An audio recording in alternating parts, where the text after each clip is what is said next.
Well, folks, welcome back to Indaba Africa. This is Chris coming to you live from central Pennsylvania, where it appears I can't see my healthcare provider because I traveled outside the state in the last 10 days. Shock and terror. We'll talk about that more on the Night Owls edition and the feckless healthcare system and the political hysteria associated with the Wuhan coronavirus COVID-19 later today on Stray Voltage Night Owls edition. But thank you for tuning in today. Very excited. We have a guest today who many of you know, but those outside South Africa may not be familiar with him. We're going to learn a bit about him and his organization, what it is they do, and talking about some recent events in South Africa, particularly about the Brackenfell incident that took place with the, as I described them, the intimidation rally that took place by the economic freedom fighters in Brackenfell in the Western Cape just a couple of days ago. So we'll talk about that with him. And my guest today is General Izak van Zyl. Let me welcome him into the stream right now. General Zyl, welcome to the stream. How are you today? Hoe gaan dit? Goed, gaan goed met jou. Dankie, Chris, and to all the listeners, thank you very much for allowing me on the show. And I'll be happy to ask any questions and have a few discussions with you. Absolutely, looking forward to it. I've never had you on the program before, and people have been asking me a lot about you coming to the program, but you're frequently on. Scott Balson from Loving Life has you on as a frequent guest, and so a lot of people get a chance to see you on Scott's channel. But I understood that you were keen to come on here, and so I'm happy to have you on. So welcome to the channel. We're excited to have you here, and for folks, especially around the world and outside South Africa, to learn a little bit more about yourself and about Boerlegioen. So Boerlegioen, as you and I were talking before the stream started, to people not familiar with it, it sounds like some sort of army, but it's not an army. Can you tell us a little bit about what Boerlegioen really is? Chris, yeah, you can compare it with the army, but more like the Salvation Army. What we okay, that's good. I like that. Yeah, what we are preparing for is to be prepared in your place where you are staying, your historic town, to be prepared for any occurrence that might happen. We are all seeing what is happening with the EFF, what they are driving. We know who are the drivers behind the EFF and why they are driving towards a certain goal, and that is to destroy infrastructure, that is to make this country ungovernable in order to take from the rich, what they call the rich, and to put it into the hands of the masses. So that is the long and the short in a nutshell, the goal of the EFF. We identified them as the main role players back in 2009. And I started with a program we called Alarm, where we started to communicate information relating to these hostile organizations who are part of lots of groups, and you can include the ANC there as well, who are driving a national democratic revolution in order to take from the white people who they say historically stole from them. That include land, that include position, that include everything that is linked to the economy of the land.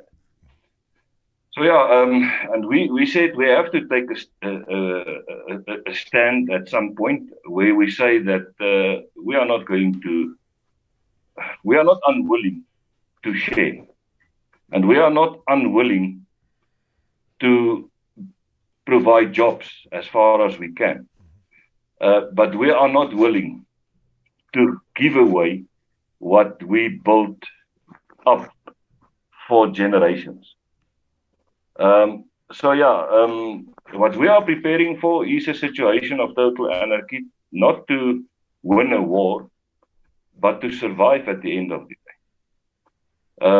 If you look at the Suidlanders plan, they want to withdraw to a certain place. We say no. You have infrastructure in your historic town. That historic town belongs to you as a part of the white minority. Your history lies there. There's concentration camps there. There's monuments there.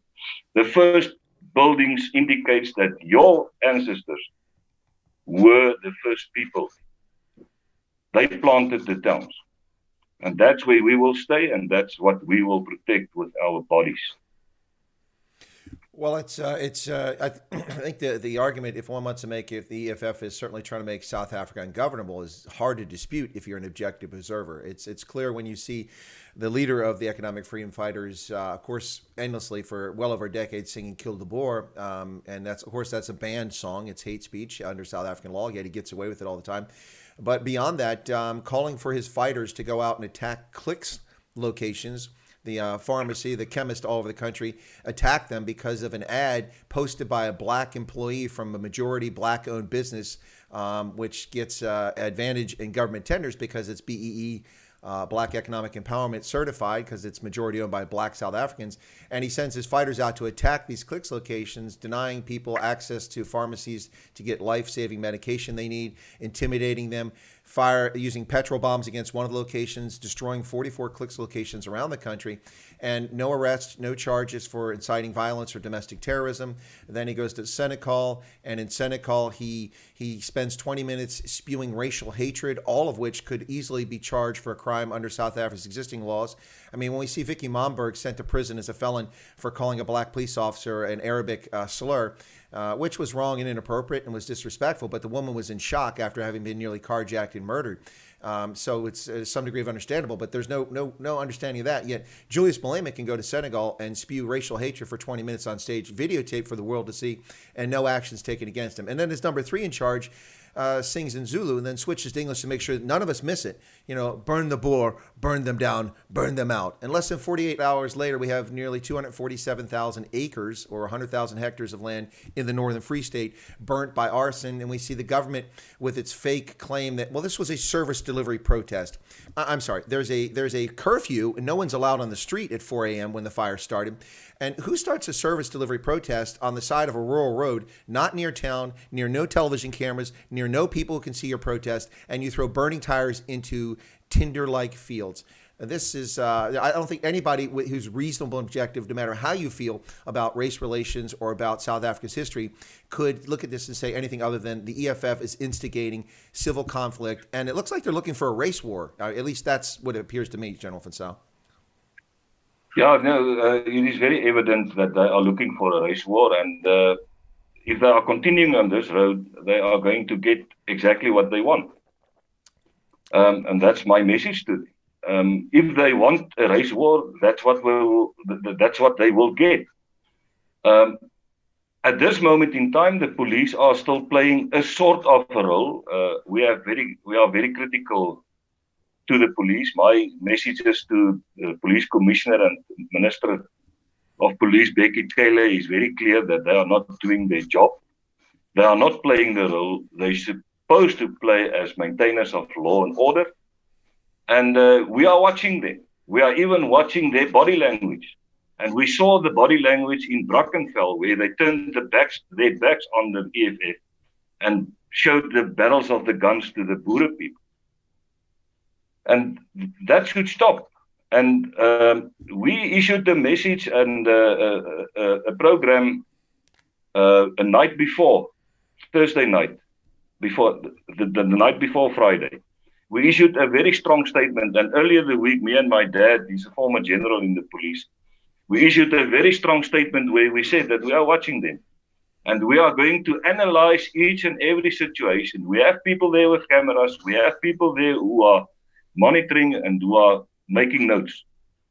And we are going to bash them in public if they are not going to be apolitical, objective, maintaining law and order. And luckily what we saw on Friday is a total different story from Brackenfell 1, where the police actually acted against the perpetrators and treated them like criminals for what they are. They are criminals. They are a bunch of criminals who had no interest in Brackenfell.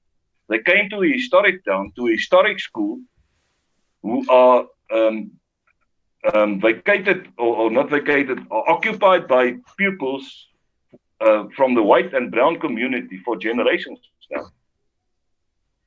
The few blacks that are in that school are just because of the fact that the law prescribed it since 1994 to make the schools open for everyone. But we are not going to make way to balance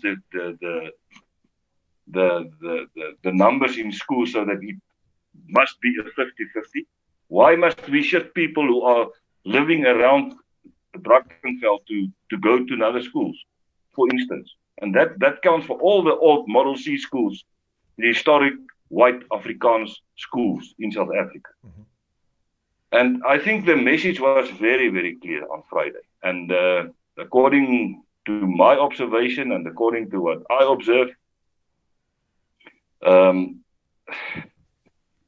EFF got the blood nose on Friday. They spent all the money. They got the moral high ground with the numbers, and the intimidation factor was on their side, and they came there just to get the hiding that they deserve. And I want to see that the police will do their job in the future as well, and to prevent this country to fall into a state of total anarchy, because they, the police, are the thin blue line, who at this stage a fading line. It's a fading line between peace and total anarchy. And if we are going to head for a state of total anarchy, that thin blue line will diminish, and then we are going to have a situation where you get the different clans standing opposite each other, what we call the clash of the clans. And that we don't want. We don't want that. So for as long as the police are there and we can motivate them and we can advise them and we can support them where we can and push them in front to do the job they are paid for, we will do that. Exactly that. Well, it seems to be a very frustrating situation, which we've all been dealing with for decades here, the inability of people to grasp what racism is and what it isn't. And racism is really about one group thinks that one race is better than another and then takes action on it and somehow is superior in some fashion. And that's exactly what the black supremacists and the EFF are doing. They're racist. Their conduct is racist and their behavior is racist. And I was looking at Al Jazeera, not the most reliable source, but for Africa, they generally do decent reporting, but not in this case. So Al Jazeera has a photograph of people fleeing from the flashbangs that were being fired at Brackenfell. And they're talking about, they're still talking about a whites-only matrix dance, which is a distortion of reality, which isn't the case. And they're talking about the EFF assembled to protest against racism. No, this was an intimidation rally. And you see a guy in the photograph running down the street, Izak, carrying a golf club. If you show up to a rally, which, by the way, the judge limited to 100 participants, and they have from 10 a.m. to 12 p.m., and they were supposed to disperse. I saw at least between 3,000 to 5,000 people from the images that I saw who gathered, many of whom were carrying pungas or knob carries or golf clubs. This is not a peaceful protest. And never mind the fact that we have this hysteria over this scandemic of COVID-19. No social distancing, no mask for many of them, violating all kinds of ordinances and rules. And they show themselves where they are. Yet the international press still covers this as an anti-racism event instead of pointing out the fact that the EFF broke the law.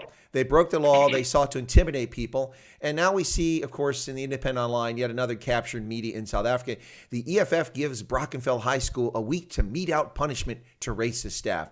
Now, the fact that they call the staff at Brackenfell racist simply without any evidence or without even an instant to talk about just shows their bigotry and racism. It's just it's vile and disgusting. And I don't know how people can tolerate this stuff, but it goes on every day, does it not?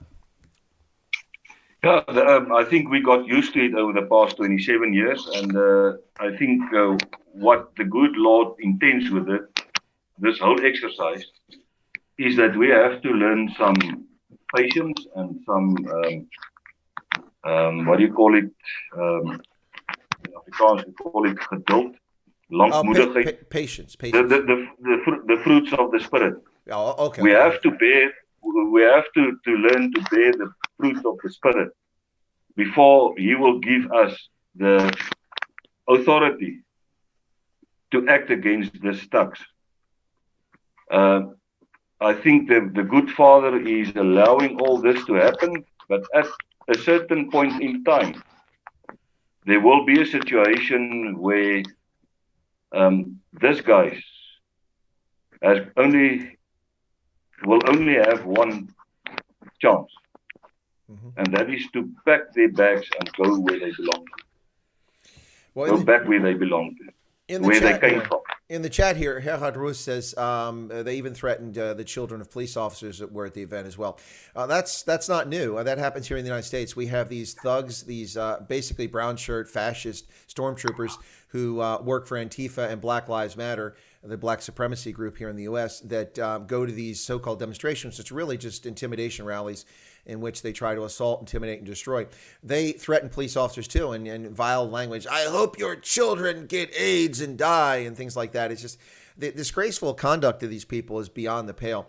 What I want to say this, Izak, is that I was concerned about Brackenfell because the previous week, a number of parents who were rightly angry about what was happening showed up, and there were images of them attacking black EFF members. And of course, there were no images of rocks being thrown at the parents by the EFF members or instigating the incident, but the parents losing control. That is quite understandable, eh? That is quite understandable. We can understand the frustration that the parents experience. Exactly. But my point, what I'm getting at, is that week, unfortunately, what happened is because of those images, the press did not bother to show images of EFF members bringing weapons or throwing rocks at parents. What they showed were pictures of black EFF members being beat up by whites. And of course, that's what the international media covered. And so unfortunately, that was a propaganda victory for the EFF and for the race merchants who claim that the 4.8 million white South Africans are all racist.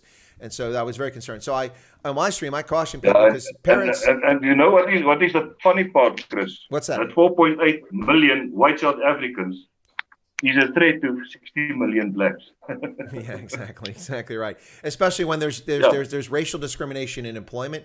So they can treat us like dirt, but if we just look in their direction, their lives feel threatened. And that you can say the same with the job environment. Yeah. Well, how the hell is a 4 million population of whites, a minority group? How can they be a threat to jobs in South Africa, taking the jobs from the black? Even if they give jobs for all 4 million white people, it will not solve the jobless or the unemployment problem in South Africa. No, the unemployment problem in South Africa will never be solved until race-based legislation, which discriminates against investment, is ended, until expropriation without compensation was withdrawn, until the ANC is either removed from office or learns that in order to have education, you actually have to have literate people. Lowering the graduation standards to enter university to 30% as a passing mark is not a sign of success. It's a sign of education worse than the National Party delivered, arguably in the worst of circumstances. The ANC has failed South Africans of all races, of all ethnicities, on every level for 26 years now. Certainly for the last 15 years, as they've reverted to state capture and race-based hatred. It's really disgusting. It's really frustrating that the world doesn't pay attention to this. And it's like people are always asking me, why is that? And I say, well, part of the problem is that number one, we see a lot of leftists taking over mechanisms of government around the world. That's a problem. And number two, we also see a lot of people who are not well informed on events in Africa and South Africa, looking at South Africa and remembering it through a lens of April 27th of 1994. Apartheid's over, people standing in queues for hours to vote, kumbaya, it's all wonderful, brotherhood, peace and love. That's the view, the inaccurate view the world has of South Africa. And there may have been a time when such a thing was possible, but if such a thing was possible, it's certainly not the situation in South Africa today, in which the economic freedom fighters spends all its time trying to stoke racial hatred and pit black against white. And big elements of the ruling African National Congress are perfectly okay with that. In fact, they encourage it, or they sit by idly and do nothing. It's unbelievable, but it's the situation you face. Yeah, no, that is true. Even Angela Merkel the other day said that the multicultural society is not working. And I think South Africa is the first country that can testify that because of the murderous element in the African society. I'm not speaking about the peaceful Christian-like black people. Mm-hmm. I'm speaking about the 2 to 3 million people who are voting for the EFF. They have a murderous intent. They have a criminal intent in everything they do. When they open their mouth, there's criminality come out of their mouths. when they walk in a direction, they are walking toward a place where they want to commit a crime. And that is the lawlessness that makes multiculturalism in South Africa worth nothing. And people should open their eyes now and start realizing that as long as the civilized blacks in South Africa don't isolate the criminal blacks, there will be no peace. What we as white people do, we isolate the criminal whites, the people who are rapists, who are murderers, who are robbers. We don't want them in our communities. We drive them out. We arrest them and take them to a court of law and we put them behind bars. That's how I feel about any criminal. Mm-hmm.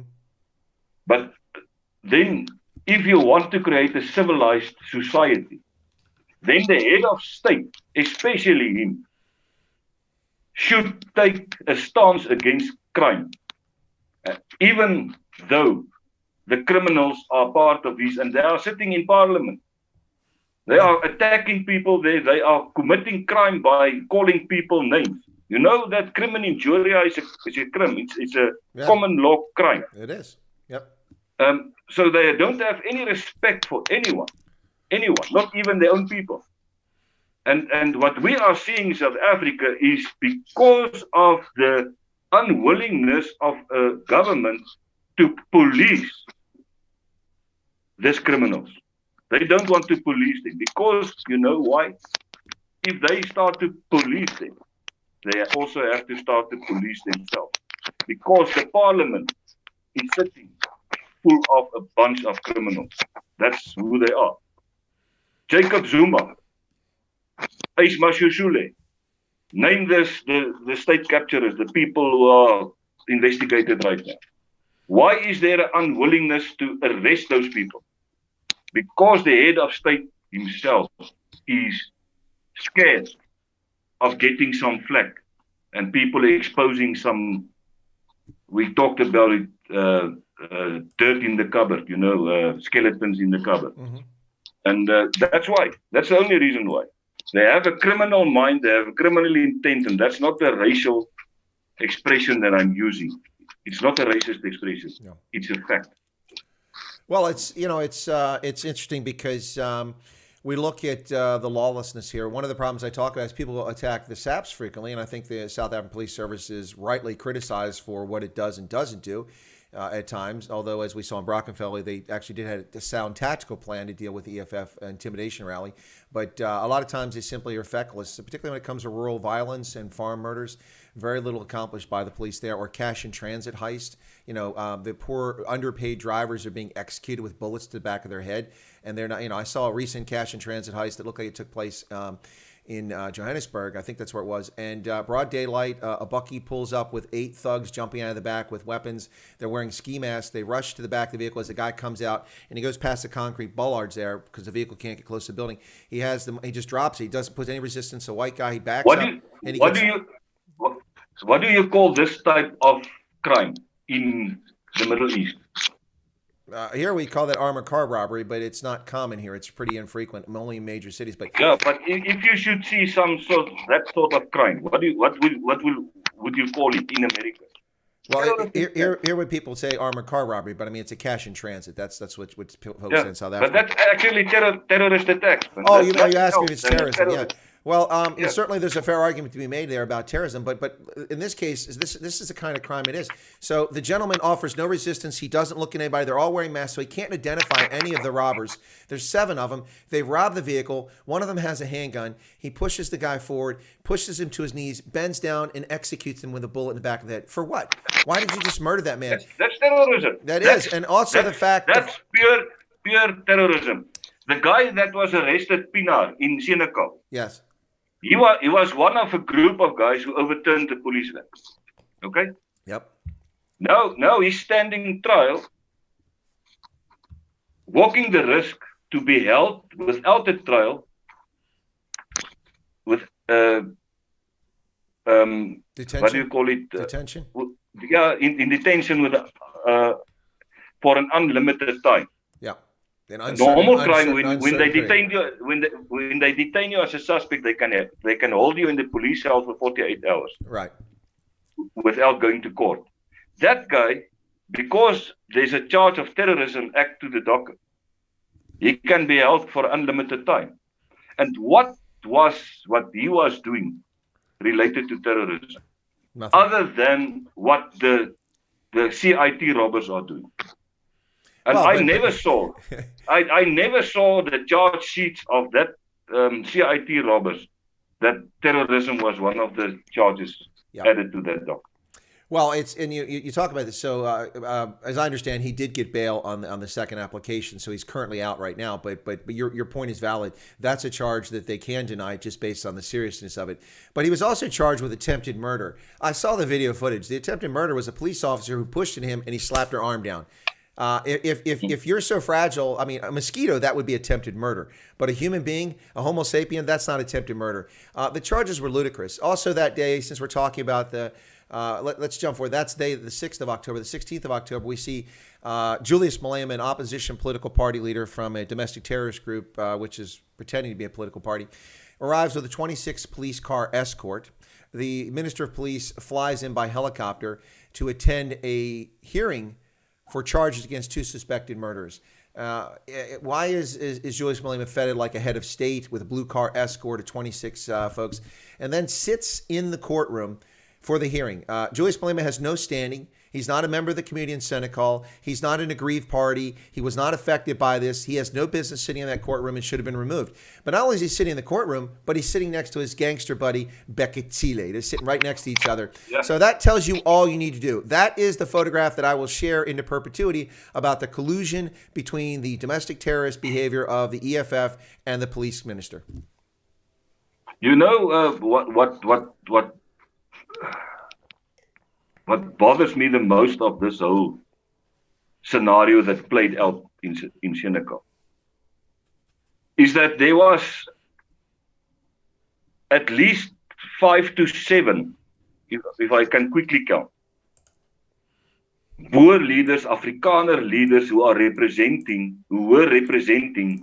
big organizations. And I'm speaking of people who are representing 100,000 people, 300,000 people, sure, 10,000 people, 20,000 people, of big organizations. They are Boer leaders who are there to sympathize with the Horner family and to show their protest against the way he was murdered, and to come and show that their remorse and their disgrace about the situation in South Africa.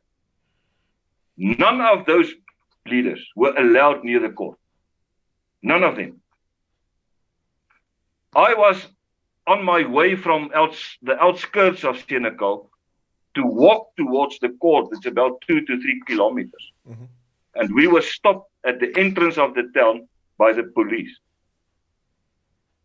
What they should have done is to escort us through the mad hordes of the red overalls and see to it that we are kept safe. If they could escort Malema with 26 vehicles, they could have escorted us to safety. And that was my biggest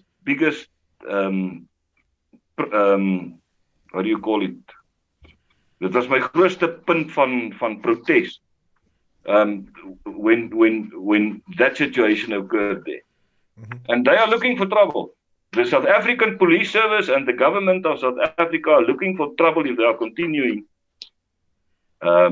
ignoring us and keeping on denying us and keeping on trapping on our rights to be full-fledged citizens of this country. They are not even recognizing the white people as rightful citizens of this country. Ramaphosa said that we are the intruders. Who the hell is he, man? Who the hell is he to tell me I'm an intruder in my own country? He's looking for trouble, that man. I'm telling you. Well, the problem with that narrative is that I'm a historian and I know better than the EFF and than, than the Cyril Ramaphosa. I always get a kick, and this is a narrative I've kept with Zimbabwe for the last 30 years. Every time that Mugabe and ZANU-PF would say, one settler, one bullet, I would say, well, you're going to have to hand out a lot of ammunition because you need about 15 million bullets. And Zimbabweans would stare at me like, what do you mean? Well, I mean, all of you Bantu are colonists. You're settlers.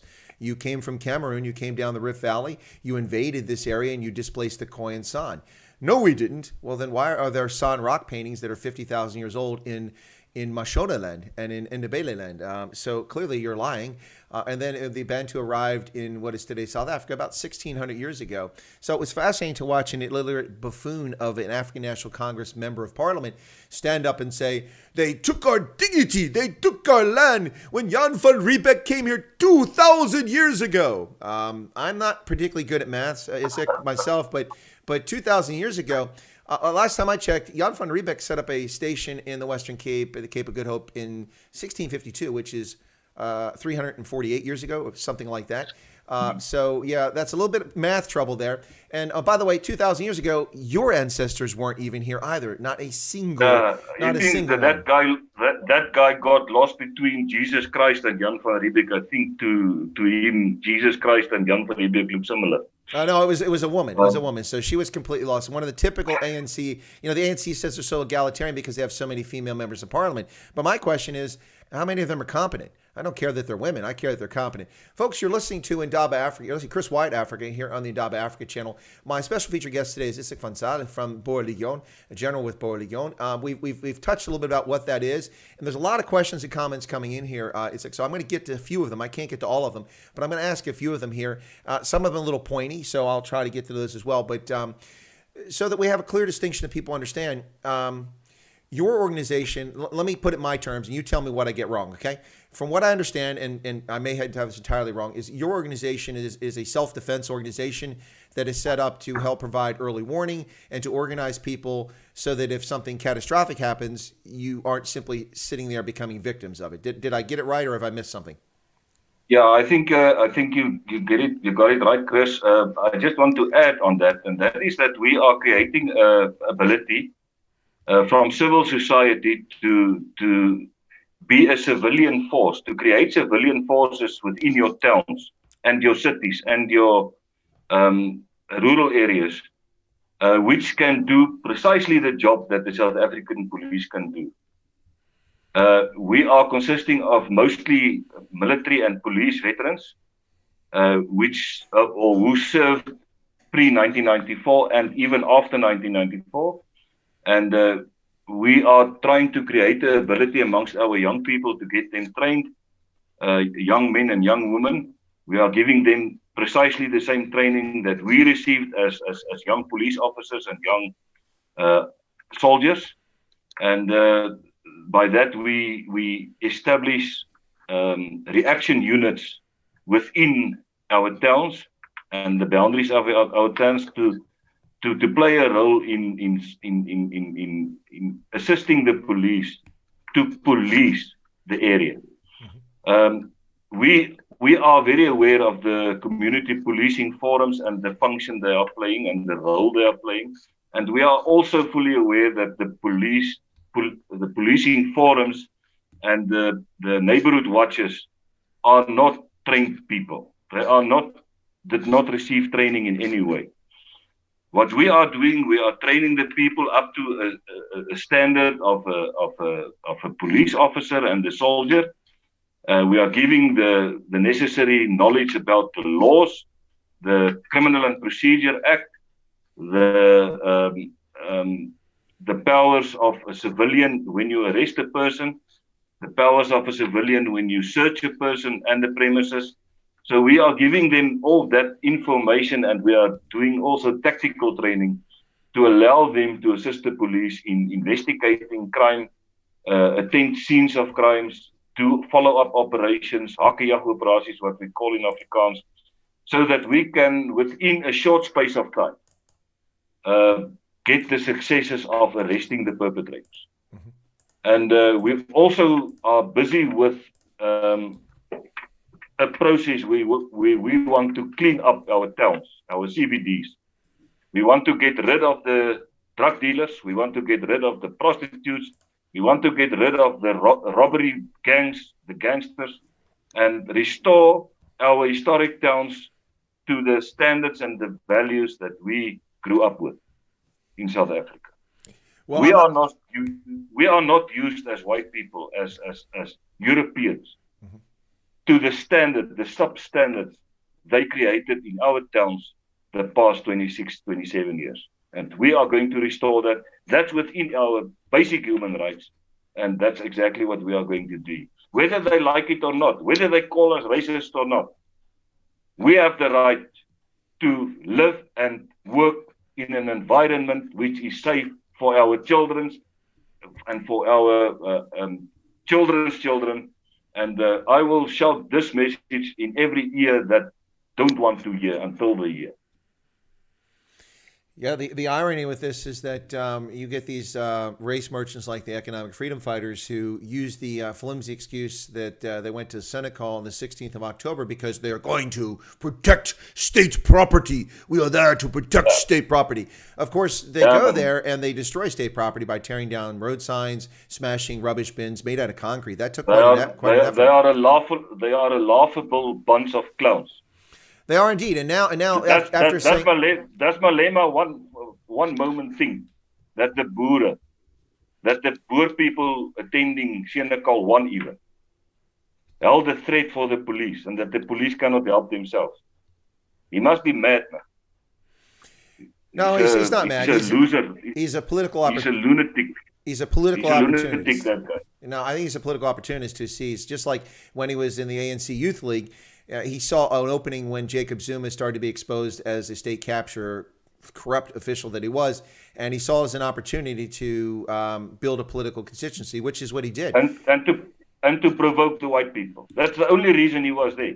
Was to provoke the white people. Well, that's certainly part of. That's the only reason he was in Brackenfell, is to provoke the white people. Oh, in Brackenfell, No, in Brackenfell, absolutely, yeah. No, and that's what I warn people. So I warned my viewers because a lot of people are, and I think I probably lost some viewers, but that's too bad if people want to leave. I'm just offering advice. It's not like I'm a guy that just rolled off the back of a turnip truck. I actually spent 36 and a half years in uniform and have been involved in these sort of events around the world.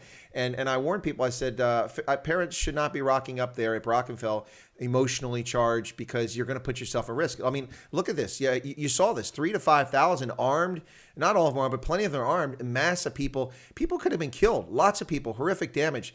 And so the good news is, I understand, is that your organization, now if I falsely attribute this, correct me please, but your organization stayed at a distance away from the school, but not too far to react if necessary. You were there, and you also, I've been told by a couple different sources that there were a number of hotheads amongst the parents, and even perhaps a few in your group, and that your group kept them at a distance and kept them calmed down so they didn't engage, which in the end was a very successful result because the EFF exposed themselves for what they are. Nobody was killed. You know, these parents were arguing with me in my videos about Brackenfell. Well, we must draw a line in the sand. We must do something. I said, well, what's your plan? What's your ingress? What's your egress routes? Where are your aid stations? What medic kit bags do you have? What communications methods? Are you on brick radios? Are you on mobile phones? Are you on tactical radios? What will you do? Do you have armored vehicles to get people out of there?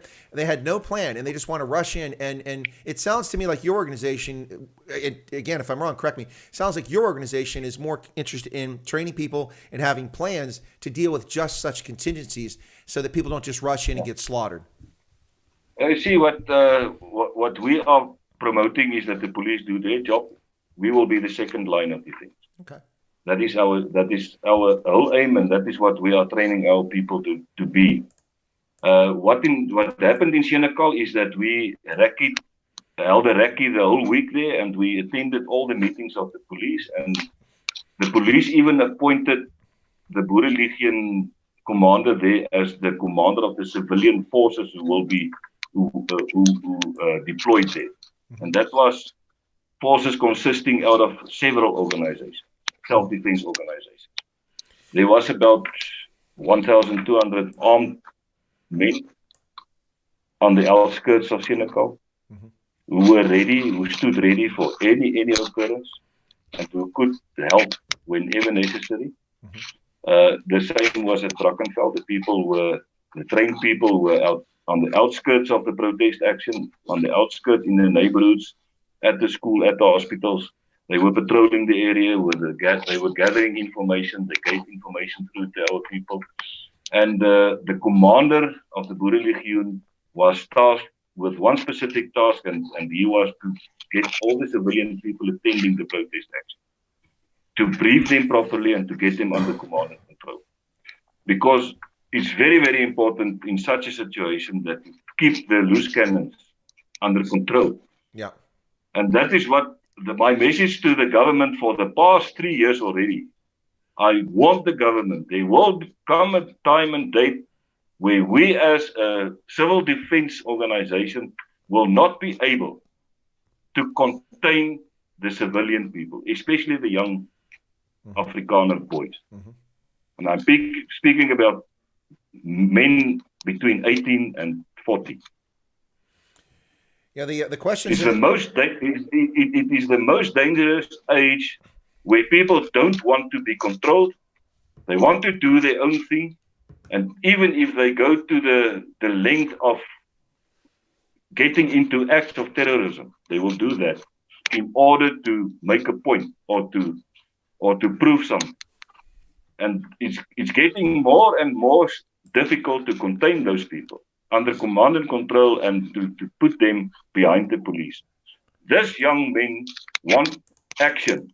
They want towns to be cleaned up. And they want the EFF out of the way. And if those young men are going to be set loose on the EFF, blood is going to flow, I'm telling you. You're getting a lot clicking on your side. The chat was interesting for a while there, but then it got kind of boring in the chat conversation here where people started discussing who's an African, who's not an African. And now a couple of people are saying things kind of calling for violence. Let's not put that in the chat. You're going to get deleted by the moderators if you're calling for that. But let me get back to some of the earlier questions I had here, which were very interesting. One of which was from Cato. And Cato said, could you explain the difference between the Commando Corps and Boerlegioen? Is there sufficient common ground to unify the command structures of the two organizations? What is the other organization? Commando Corps. Commando Corps. Okay, now the structures are more or less the same. I think the only difference between the Commando Corps and the Boerlegioen is that the Commando Corps are making use of former veterans. They are forming commandos and they have training programs, but and their focus are mostly in the rural areas, according to my information.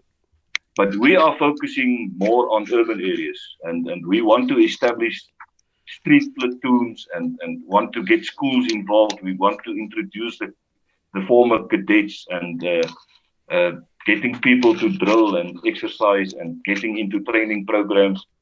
And what we want to see in the near future is that we get people, the young boys, who are taking after matric the gap year, before they go to university or they start formal work. We want to grasp that, guys, and get them trained. And they, when we do that, we want to get them involved in our active structures. And we are also looking into the possibility of forming security companies in towns where we can, according to the SIRA laws and the security laws and regulations, also place people and pay them a salary. Because up to now we are making use of volunteers, and I know what it takes from a person to go in and out every night, do patrols, visit scenes of crimes, visit farmers at farms and not getting paid or some form of compensation for it. Well, based on your language and terminology, it sounds as though you have a background in the police service. Were you in the police or the military or both? Oh, I went to the police college, South African Police College, in 1986, and I became a commissioned officer lieutenant in 1993, and I was promoted until the rank of Lieutenant Colonel in the South African Police Service at that stage, and I acted as the head of communications, which was a brigadier's post, for longer than a year. And after that, I resigned because of the political influences that came into the police, started to negatively influence the management of the police up to the point with what we see now in the South African police, where there's no objectivity. They are driving a political force rather than a police force. So it's fair to say, I would argue that you're well informed on the role of SAPs, well informed on the law in South Africa, well informed on the structure and the responsibility for when they fail, you would know. You'd be well informed because you were inside the organization and are quite intimately familiar with it. Is that a fair statement on my part? Yeah. What I can also add to your previous statement, Chris, is that I worked with the army for quite a long time as a police liaison officer, provincial police liaison officer. I attended lots of the safety committee meetings and the army meetings, especially around the election in 1994. And I was the liaison between the police and the army at that stage for quite a number of years. So I know the ins and outs of the army, the South African Defence Force. I know how they operate. I know the administration of the Defence Force. I knew lots of their generals by name. Constant Viljoen, I met quite a few times. Former General Kat Liebenberg, I met quite a few times. So yeah, and I also, my dad, my father, I grew up in a police house. My father was one of the last apartheid generals. He retired just before 1994 as a major general. And he was one of the very few colonels in the South African police at that stage. I'm speaking of around 1984, who attended the top management course of the South African Defence Force as a police colonel. So that course was the basis of from where the army generals were appointed. They called it the general staff course, the generale stafkursus of die gesamentlike stafkursus. And he was attending the course with General Pierre Steyn. Constant Viljoen was the head of the army at that stage. And I just can mention that he was as a police officer, he was laughed at when he predicted in a task they had to do.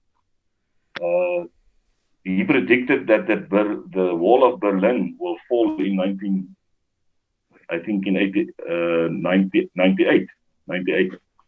So he was close. He was close. Yeah. Yeah, so they laughed at him, and after the wall has fallen, Kat Liebenberg called my dad, and he said to him, we laughed at you at that stage, and you predicted that. So yeah, that's interesting. That was quite an interesting fact that he mentioned to me. Well, look, I have to say this,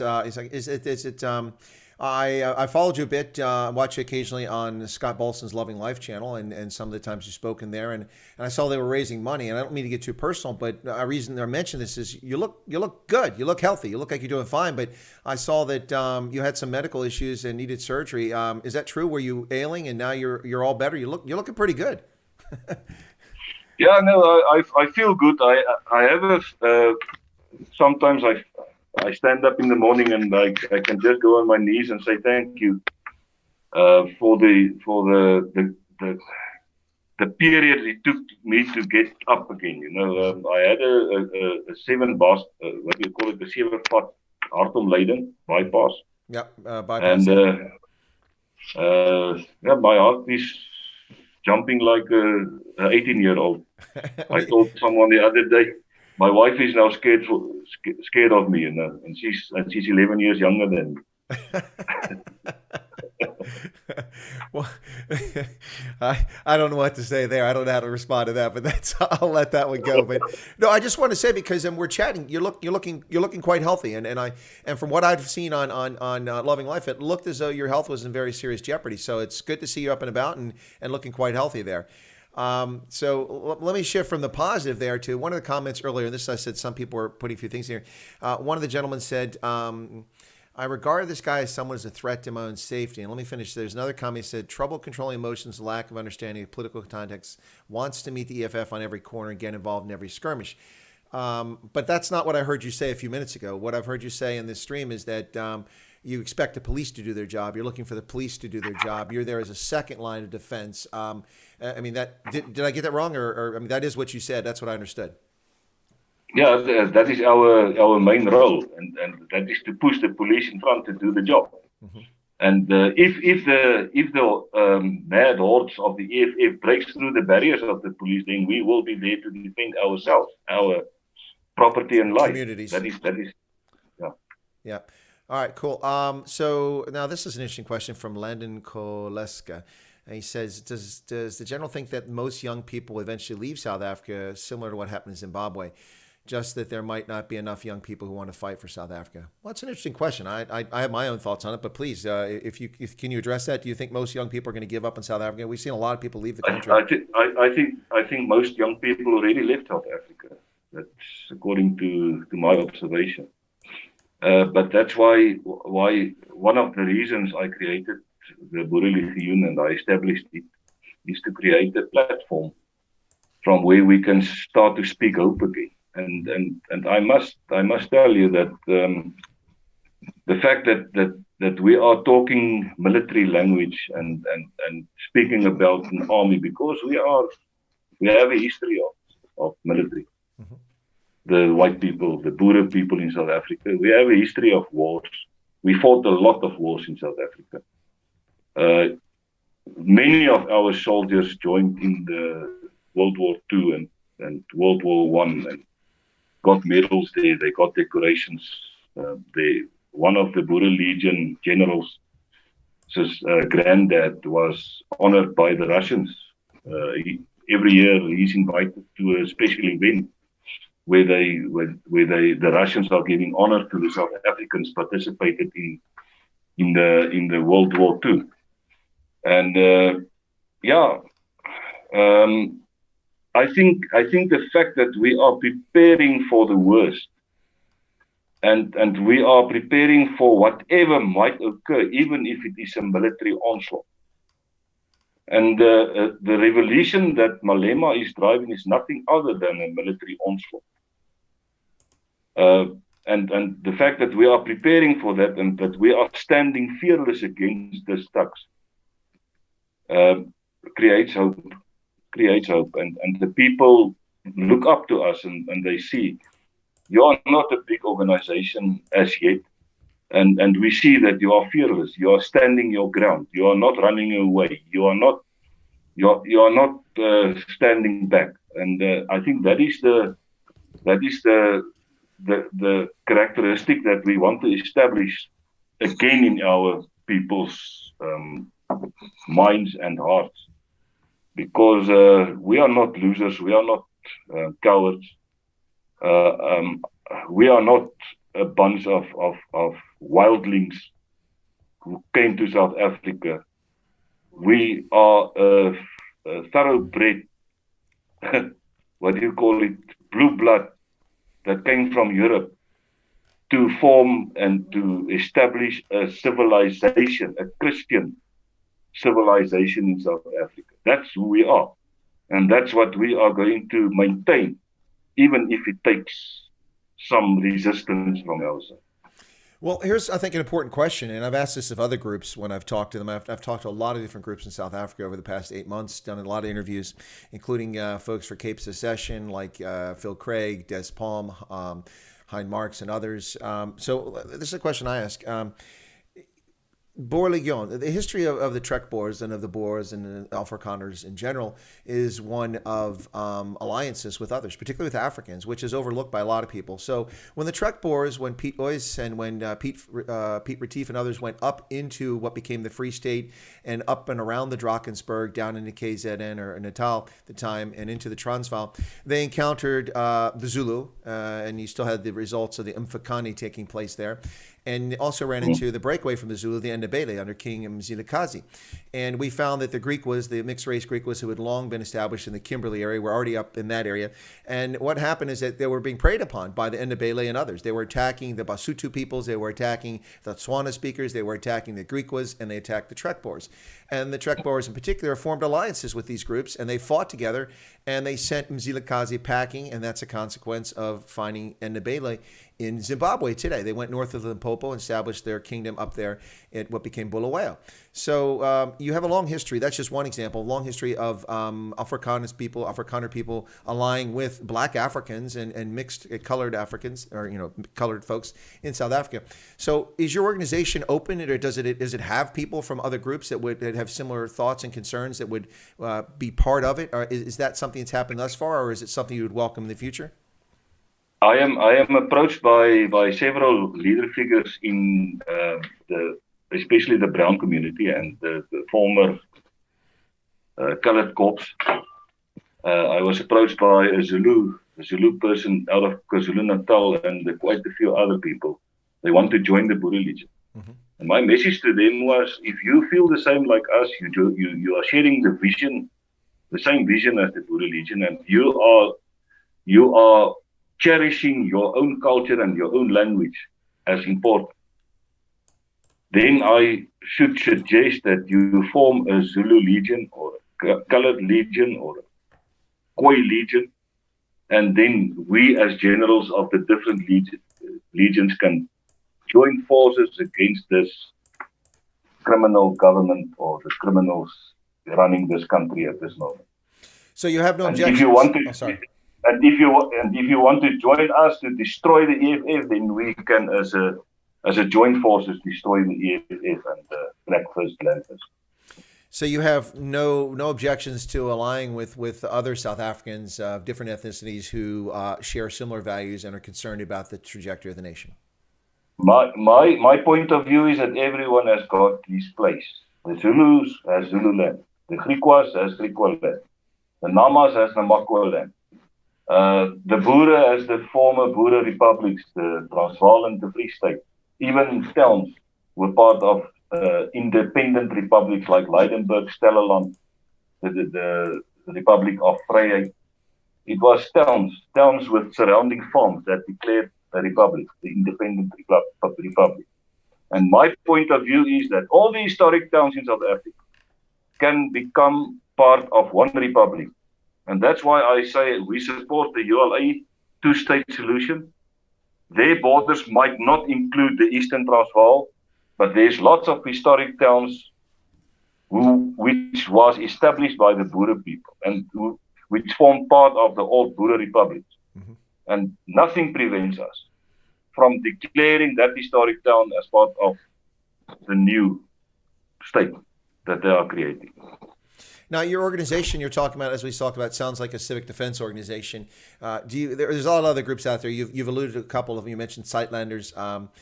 Do you have any relations or ties with those groups? Do you coordinate anything, or do you share the Sightlanders? Or what about the for instance, the Afrikaner Beweerstandsbeweging? Because I can say that in German, it's Beweerstandsbewegung, but it's not in Afrikaans, it's ging. So the AWB. Do you guys have any ties or relations with them, or no? You're on your own. The AWB, we are talking on local level. We established what we call joint operational centers, and the different organizations are meeting there. Up to this point, the leader of the AWB doesn't want to talk to me. I don't know why. The Sightlanders leadership doesn't want to talk to me, although Colonel De Tooy and our people in the Southern Cape are talking. They are having regular meetings.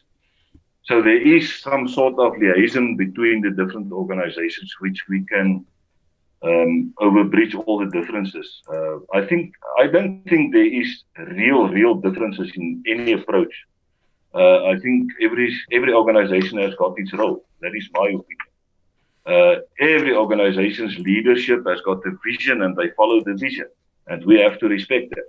And if the Sightlanders says that they want to withdraw the people, then there will surely be a certain amount of people in a state of total anarchy that will withdraw to a place of safety.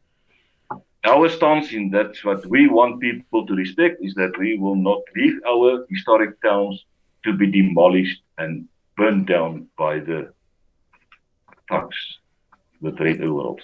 Gotcha. Well, Siv asked the question. Says, "Is AWB still around?" Yes, they are. The AWB is still around. Sten Runge is their current leader, if I'm not mistaken, for the AWB. So they are still around. They're just not particularly active or well known. Ever since the murder of course, the leader of the organization a few years back in Northwest, they have been less on the scene. But let me see. There was there's a question or comment here. This was from Mokopa. Mokopa said, "War in South Africa will throw the entire southern half of Africa into chaotic hell for the next 2 decades." Well, I can't disagree with that. The reality is that Namibia, Botswana, Lesotho, Swaziland are really just extensions of South Africa's economy. So if you have a civil war in South Africa, you're going to disrupt everything in those countries at a minimum. They trade with their neighbors. Zimbabwe used to be part of that link, but Zimbabwe is so broken now that its economic activity is almost non-existent, that the impact couldn't have much more of a negative impact on Zimbabwe than it currently has. Otherwise, it would be worse too. And it goes beyond that. Even countries that are not directly adjacent to South Africa, like Malawi, have a major dependence on South Africa and of course, Mozambique as well. So, yeah, I agree with that. A civil conflict in South Africa would be disastrous for the entire region, and it could last for a very long time. Let's hope it never comes to that. So, what are your thoughts for the future? Are you hopeful that the world will wake up, or that at least South Africans will wake up to the EFF and its race baiting and its efforts for race war, and the fact that the ANC picks and chooses when it's going to have the police do their job and when they don't do their job? Yeah, Chris. What I envisage is that the more the threat is growing and becoming a big monster, the more the people will awaken towards the threat, and they will start to get active involved in military training and preparedness. What I always say to the people, it took Egypt in the Yom Kippur War in 1967 13 years to prepare for that war, to get themselves ready into structures, into a military mode. And although they were very well prepared, they lost the war against Israel, the 6-day war. Mm-hmm. And you cannot be prepared enough, and you cannot start early enough to prepare. So we already started preparing for the past 3 to 4 years. And 3 years along the line, I see the progress that we made, and the people who are starting to awaken towards the fact that the Boerlegioen is not a far-right extremist movement. We are just a movement to help our people in a state of total anarchy. And we can help them by helping themselves, to help themselves. And that is mainly what we are doing, to create a platform, to create a military structure, to create a command and control system from where it will be easy to get instructions from the top to the ground and different places at once. That is why we have a command system. And in the meantime, we are building a family. We are building esprit de corps, and we are becoming a family consisting of good friends. And wherever I go in South Africa, wherever any Boerlegioen officer goes in South Africa, he's got a place where he can overnight, or where he can visit, and where he can be welcomed and be treated like a decent person. Well, that's kind of handy. It sounds like kind of a family organization, a big family. So, we're talking about civil defense. We're talking about the law enforcement and the police. What people don't realize as they look at this is the current figures for the SAPs is something like 175,000 on the payroll. But you have to take out the mechanics in the motor pool. You have to take out the people who mop the floors, the administrators. You have to take all of that overhead that's necessary to run an organization. Those aren't beat cops. They aren't cops out on the street enforcing law and order or doing community policing. So you probably have a total of maybe 135,000 of that who are actual police officers, constables. They're actually out in the street. Once you take out the overhead for leadership, all that. So say 135,000. From that means that you've got at most 45,000 police officers right now at this very moment doing law enforcement somewhere in South Africa, either sitting in a car eating a donut patrolling a beat, responding to a crime, getting somebody speeding tickets. So 45,000 out of a country of about 60 million people in a country that physically large. That is an assessment. It's far too few police officers. The city of New York has over 40,000 police officers alone. A city of 9 million people has 40,000 police officers before this current nonsense. So there's definitely not enough police, even if they're resourced properly, trained properly, they have the proper forensic equipment to get the right information to prosecutors to prosecute crimes if they're willing to prosecute them, which they don't seem to be. Even if you have all that stuff, that's still an inadequate number of police officers. I would argue that the SAPs ought to be about 300,000. That way they have at least 80,000 police officers on the beat at any given time around the country. But let me ask you this question about what do you think? What do you think of that assessment? Is that fair, or am I just smoking crack cocaine? What's No, I saw. Most ironically, I saw the statistic this morning, and if I can remember well, they talked about 29,000 commissioned officers and about 42,000 administrative personnel. Mm-hmm. So that leaves you with about 140,000 active police officers. Now the ratio is supposed to be one police officer for 200 people. That is the ratio supposed to be. I think we have a ratio. That's one promoted by the United Nations, actually. Yep. Yeah. I think it's 1 to 300 or 1 to 400 now, and that's why we want to build a civilian force, especially for the protection of the minority people. Mm-hmm. So that we can be able, whenever there's mass attacks on towns, so that we can at least close down the town and cordon off the vicinities and keep the innocent people inside that town safe. That's a good point. So let me ask this question. First off, if we've gone over an hour here, which I'm very grateful for you being here thus far. I'm not trying to chase you off, but I'm sure you can't stay the whole day. But let me just say very quickly, folks, you're listening to Chris White Africa on the Indaba Africa channel. I'm Chris, right here in Central Pennsylvania. Yes, I am wearing a rugby jersey as per normal. This one's a Springbok jersey. There you go.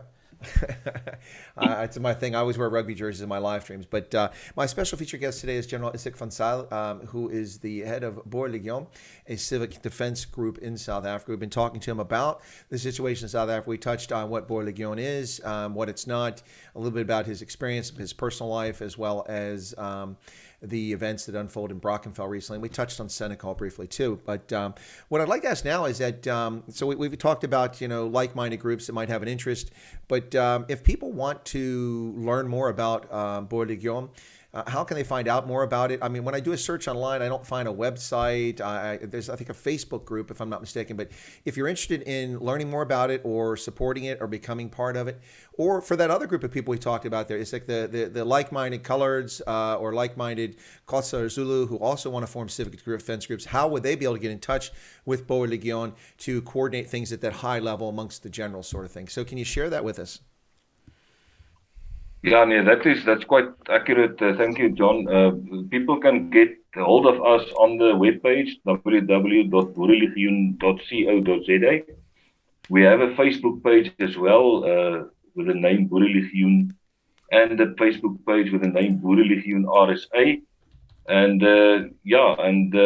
we also have the Boerlegioen Media YouTube channel, which they can follow. But if they want to get actively involved as part of the active forces, they can join at the webpage. There's a link that they can follow and they can join there. They will be contacted within a day or two to be placed on a group and to get pulled into the command structure of the Boerlegioen. All right. I've just put the link up there, so if anybody is interested in it, they can take a look at it. And by the way, folks, if you're new to Chris White Africa, this is your first time tuning in because you heard that Izak van Zyl is here. Well, welcome to you. We're happy to have you here. I hope you found the content interesting thus far and compelling. And if you're not a subscriber, hey, take a second, smash the subscription button right down there. My program is based in the United States, and we focus on Africa, but we have a strong focus in South Africa, where I have a special affinity with the Afrikaans-speaking community, the Tswana-speaking community, and the Basotho communities in South Africa. So we really try to promote genuine news on South Africa, and that's why we have General Izak van Zyl on the channel today to talk about Boerlegioen. So I have a question for you very quickly there. The logo you guys have is a pretty interesting one. It looks to be like a gentleman kneeled in prayer with a wreath around him. Can you tell me a little bit about that patch? It's interesting. Yeah, I know, I knew when I started the Boerlegioen, and that was after a vision I got in a dream during 2009. That is 7 years before I started the Boerlegioen. Where I stood before this sea of people that was devastated. They were like an army that came from war, but they lost the war. And the voice behind me just told me, talk to the people, talk to the people. And I started to talk to the people, and long afterwards, I realized, why did the voice tell me to talk to the people? That is to change them. And the only way that we can change people from a devastated nation to a progressive nation and to a winning nation is to start to talk sense and to start to talk faith and to go on our knees. And that's where the symbol came from. We call it the boer op sy knieë. And our history showed us that whatever challenge you face, you cannot face that challenge without praying first. And that is our stance. All the situations we were in, and that I'm speaking from Kulini, with the two young men that was arrested for the murder on that young boy that fell from the bakkie. The war that broke out in that town at that stage, the Boerlegioen was a civilian forces deployed there, and the images emanated from there with the boer op hulle knieë, the boer on their knees, showed us the power in prayer. With the coffin too in Middelburg, the same happened. We were about 200 Boer people gathering around the court, and we started to pray, and we saw how the atmosphere changed when we started to pray. So before we take up any weapon, before we go to war, we will not go to war before we heard the voice telling us to go to war. We first pray, and we pray for our enemies. That is instruction in the Bible, to pray for your enemies. And the instruction will be clear when a war starts. You will know the war had started now, and now you have to be ready. And for me to prepare for war is to enjoy peace. That's also a Bible principle. If you want to have peace in your country, prepare for war, and to become a strong force. Don't let the majority bully you out of your towns. It's not necessary. On your knees in faith, you can become a strong force on the right side of the law. You can face these criminals, because that's nothing. They are nothing else. They are just a bunch of criminals. And we can face them, and we can destroy them if they want to take us and to kill us and to demolish our infrastructure. Well, I think that's well stated. And I've long been of the opinion that the best defense is deterrence. And deterrence is only effective if you're prepared, you're trained, you rehearse, and you're equipped, and you have structures in place. That's it. Yeah. Training.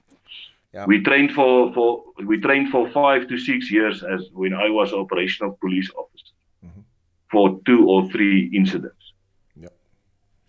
No, because what happens is, someone earlier, I have a super chat deal with here in just a moment, but someone earlier made a point about, when I was talking about Brackenfell, when I was asking questions about ingress, egress, aid stations, CAS-evac, all that stuff, they said, what about buckies? Can't they be used? Yeah, they can be used, but you can't just oh my gosh, 10 people wounded. Can we find a truck and stick them in the truck? No.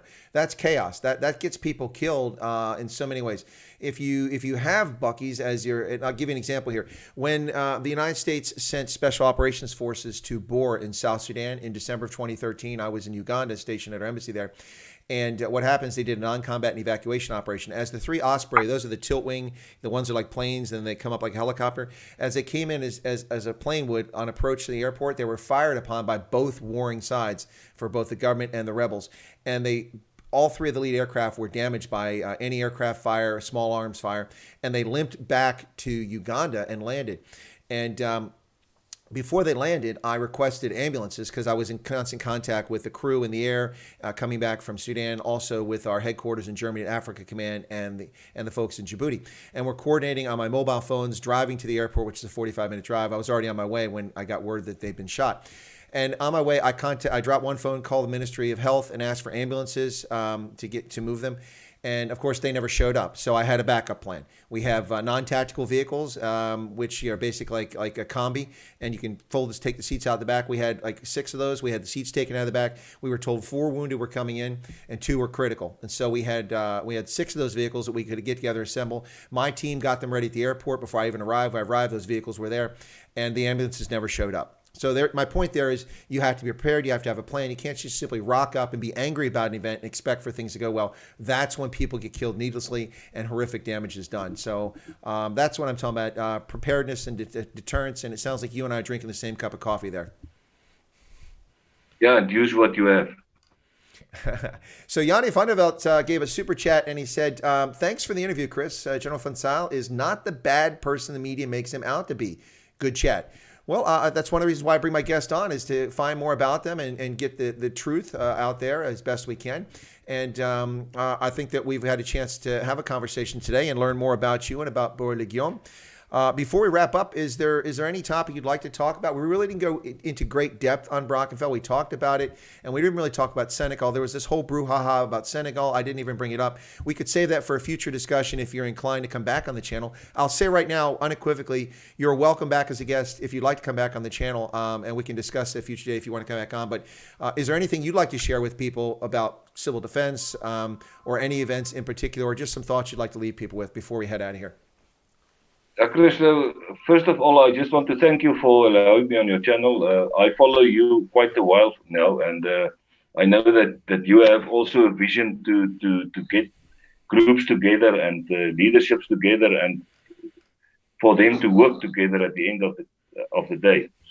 So thank you very much for allowing me here, and to also give me the opportunity to say what we are doing as a civil defense organization.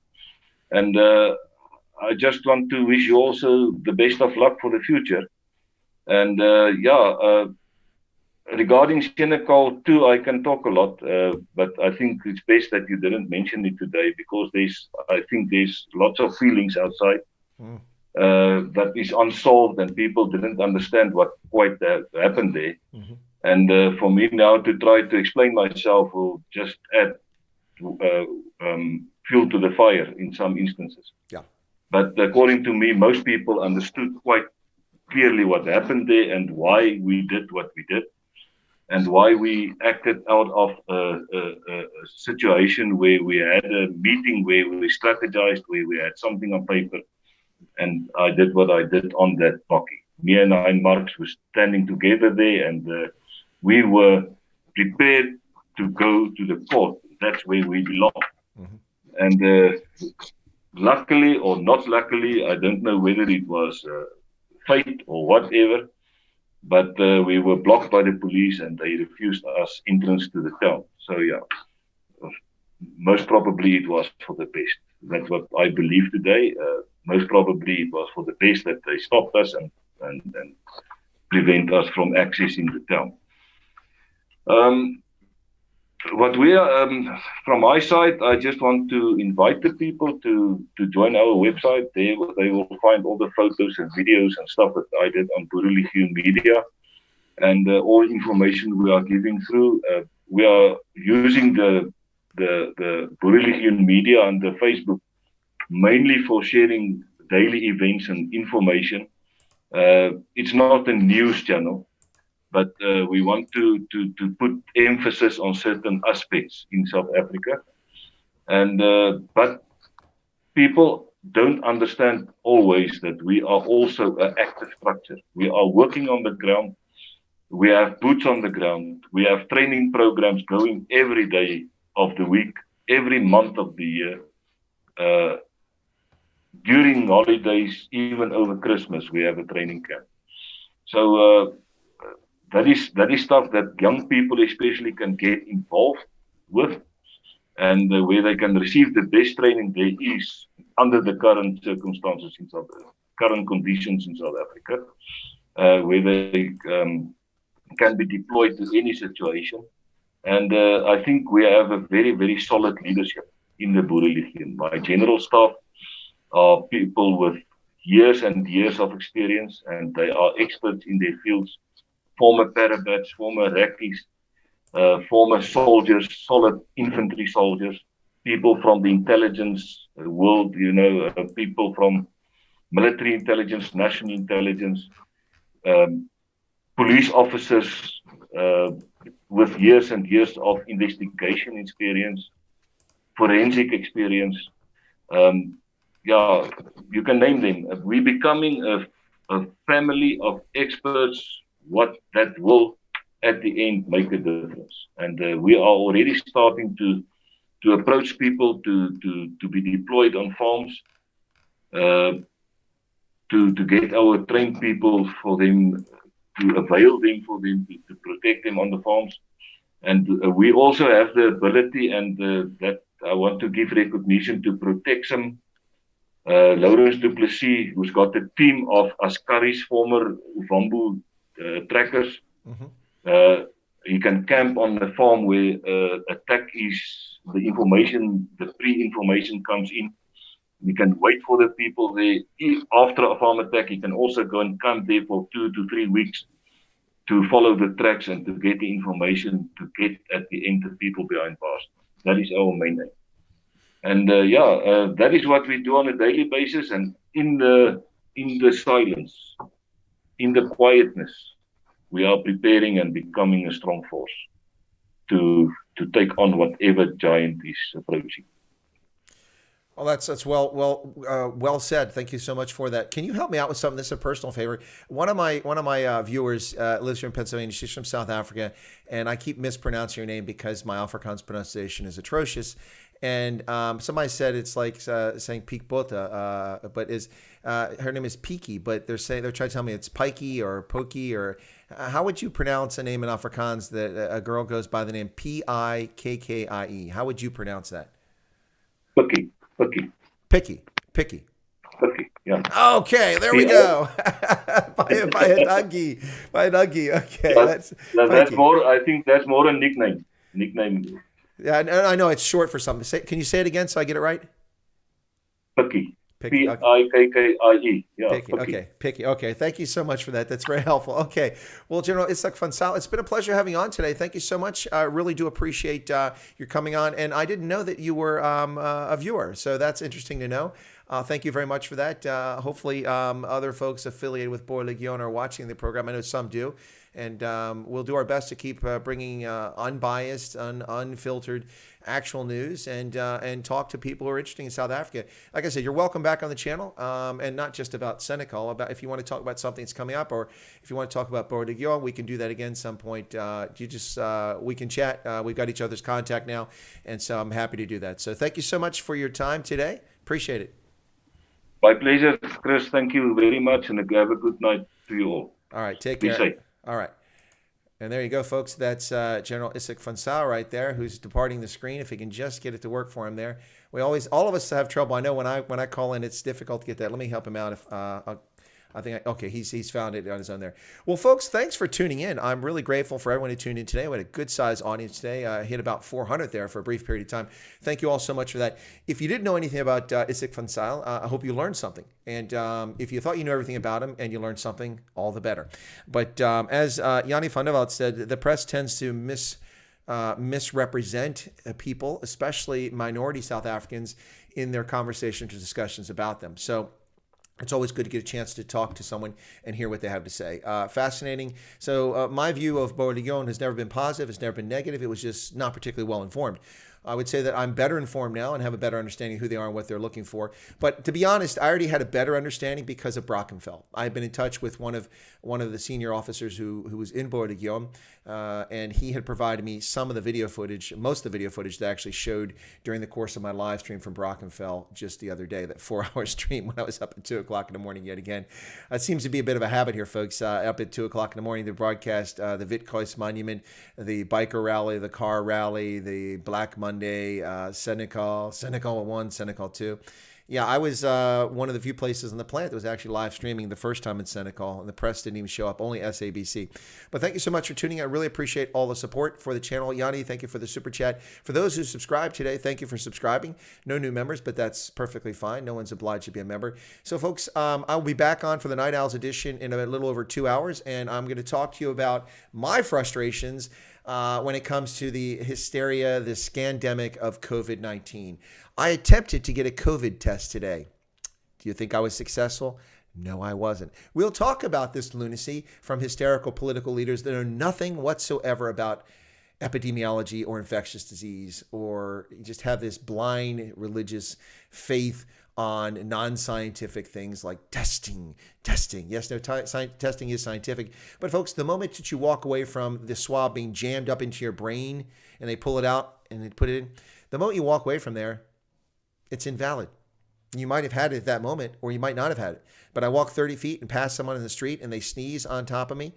Guess what? I just got it.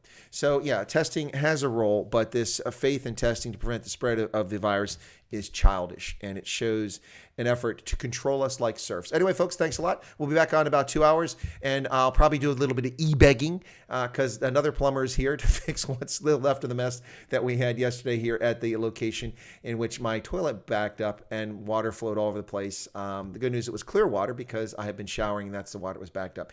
Anyway, folks, thanks so much to my guest, General Izak Fansal. Thank you so much. Bye donkey. Kia la boa. Thank you so much. You've had the link there, folks, to the Boerlegioen website if you'd like to check it out. It's in English and in Afrikaans, so you're welcome to read it and learn more about them. All right, folks, that's it. We're out of here. We'll catch you in about 2 hours. Thank you so much. God bless, and have a lovely day.